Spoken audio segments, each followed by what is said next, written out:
Hello guys, how are you? Welcome back to my channel Therichpost. Myself Ajay. Hope you all are doing good. So friends, in this working video, I'm going to show you Vuejs Crud application. So friends, I'm doing this with Vue 3 plus Laravel 8. So friends, before showing you complete working demo, I must say please watch video till the end and please subscribe my channel for latest Vue 3 and Laravel 8 updates. So friends, here we go. So friends, on my screen you can see front end is in Vue 3. See friends, here is user data and add user form.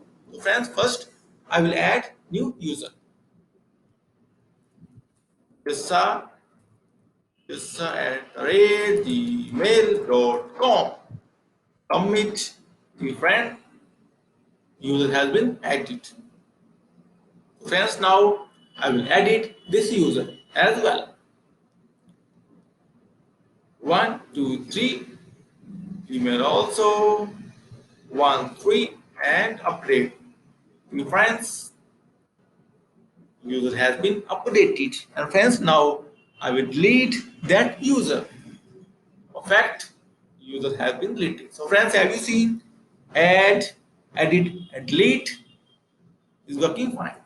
And friends, like always, I will share the code snippet link inside this video description. So please get the code. And friends, if you will still have any kind of query, suggestion, or requirement, then please comment on this video. Also, you can contact me via my blog. I will share all the details inside this video description. And friends, in that, I must say, I will come with more demos and also I will say thank you for watching this video. Thank you. Have a nice day. Take care. Bye bye.